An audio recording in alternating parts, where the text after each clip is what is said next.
Ikaw lahat nagtanim nito? Ay, paubos na lahat. Yung hindi na katulad noon. Maraming bunga.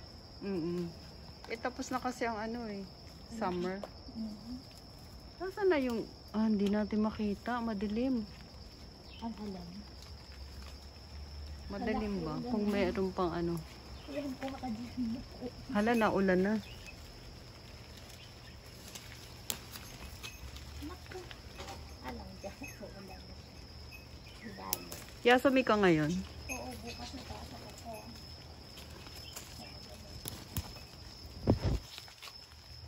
Oo, haba. Nakakatuwa. Saan? Diba? Lalo pag ay, ito, oh. Tingnan mo. Oo. Ayan, oh. Ito pa, oh. Oh, ang haba na. Kahit umuulan siya. Kahit umuulan. Nako. Pero alam ko kasi meron siya sa mga sulok-sulok. Oo nga. Hindi lang natin makita kasi nga. Ayan, no, meron pa. Oh. Okay ka lang? Oo. Wala ba? Ano yung cellphone mo kailan? Saan pa pang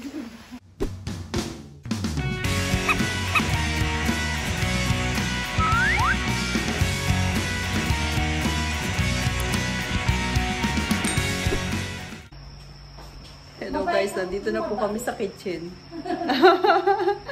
Meron po siyang nilutong sinigang. Ang sarap naman ng sinigang na yan. Ewan ko kung ilang buto na lang ito natira. Ito Yung, pa. ang sarap. Oh, ayan oh, ribs. Hala, na-overcook na siya. Overcook na ba? Ayan. Pero at least malambot. Malambot yung ano, Nico. Kailan Kailan mo niluto yan ngayon lang? Umaga. Kaninang umaga. O meron ka palang mga patis din dito. Siyempre, hindi ako, patis, hindi ako sanay sa asin.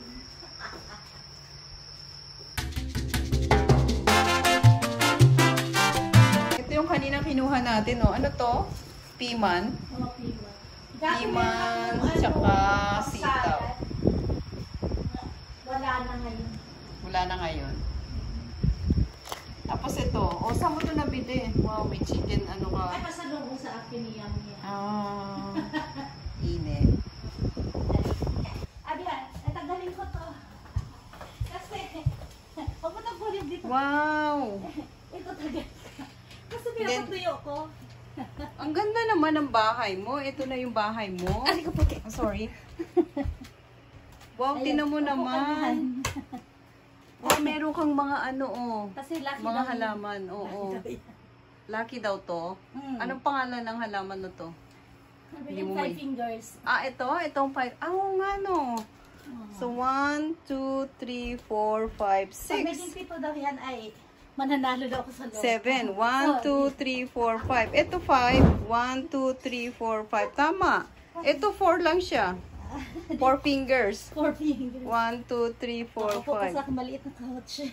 Wow, meron ka pang supa, oh. Cute naman ni Wanchang. Wanchang. Eto, collection mo to? Ano ba? Original. Regalo yun ng anak ko. Regalo ng anak Ayun mo. lang, yun. Yung beton ay regalo yun ng anak ko na nagka-travel siya.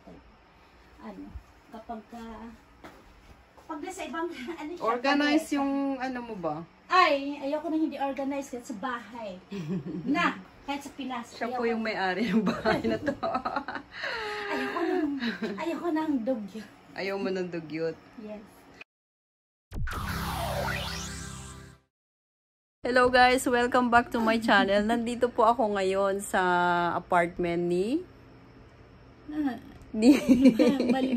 Marilu. Ni Marilu. At tatanungin ko po siya, kaano ko po siya, katrabaho ko po siya. Isa lang po yung aming company, pero iba po yung building namin. So tatanungin ko siya kung ilang years yung kanyang kontrata. Saan? Hello Marilu. Hi. Hello. So ang tanong ko, ilang taon ba yung contract mo sa pagiging caregiver? Dito sa View-In, Sa hospital? sa oo. hospital, 3 years. Pero although sa Japan, ang aking visa ay 5 years. So, 5 years. So, dito sa hospital, 3 years siya.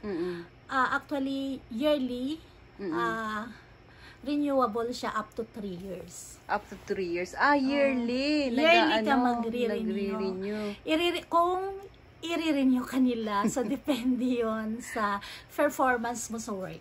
Pero i-renew ka nila dahil syempre naman magaling ka magtrabaho. Isang araw lang yung absent mo, di ba? Ayaw mo pa nga umabsent eh. Depende yon. Syempre. Kahit nasabihin ko sa sarili ko magaling ako, or kung sa tingin nila hindi sila satisfied sa work ko. Syempre nasa kanila yon. So, kailan ka magiging 1 year? Kailan ang renewal? Dumating ako dito sa Japan, February 14. February 14, Valentine's Day pa. Uy. Kabalintino ko yung mga taga-viewin. Yung mga elderly kabalintino mo. So, siguro, di ba sinasabi din nila na kailangan daw mag-take ng exam? Ano yun? Hindi ko masyado naintindihan yun.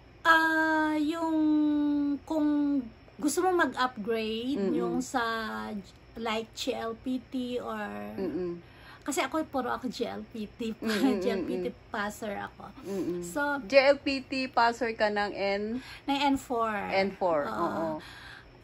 Yung mga kasama ko mga GFT passer sila, hindi ko na-try yun. Hindi mo pa na-try yun. Hindi ko na-try kasi bawal nang mag-take pag passer ka ng GLPT. Ngayon, although sa kabuuan, 5 years yung kontrata namin. So, dito sa Japan, sa pinapasukan ko, ay 3 years. Na yearly, 1 year na renewable siya up to 3 years. So, ayun, depende yon sa evaluation nila sa'yo. Then, yearly din, magtataas yung sweldo namin. In case. Talaga? Hello! Tapos, about doon sa para ma-qualified ka sa parang SSW2, ang pagkakaalam ko, kailangan mag-take ka ng Kaigo Fukushishi. Kaigo Fukushishi para ma-qualified ka sa SSW2. Yung visa ko ay SSW1. So, yung mga benefits ng SSW2, kailangan muna makapasa ka nung Kaigo Fukushishi. Kailangan muna ipasa yun. And then, mag-take ka kailangan passer kaya ng entry. Entry? Pero, yung Kaigo Fukushishi, makakapag-take ka lang noon kapag may 3 years ka na dito sa Japan. Kailangan 3 years ka na muna sa Japan bago ka makapag-take noon. Hindi ka, pwede ka agad na mag-take noon kung wala ka pang 3 years. So, ano yung mga benefits noon? Di ba kanina nasabi mo yung mga benefits? Ang benefits noon ay, nakapasa ka ng Kaigo pwede mong i-invite dito yung immediate family mo, like asawa mo, anak mo, ganon. Then, ang alam ko, pinakamaiksi ay 3 months. Yung first na, visit nila? Yung length ng stay. Pero bawal kang magtrabaho dito. Yung yung family mo, pag pumunta, bawal. In-invite dito. Then, kapag palagi na silang, palagi mo silang invite, siguro mas mahaba na. Mas haba. Ganon. At saka, may possibility na maging permanent ka dito.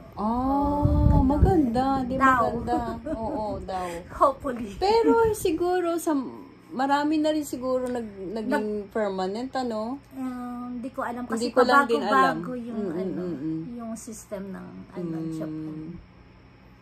Pero mahirap siguro yan, yung lalo na yung magte-take na exam. Yung mahirap. Kaya ako hindi pa ako nagte-take. Hindi pa ako nagte-take ng entry. Kasi ayokong bumagsak. Gusto ko pag nag-take ako, yung sure ako na pasado ako. Tama. Kasi pero kailangan okay mo mag-focus. maganda yung ano mo, no? Pero okay lang kung bumagsak at least na try mo.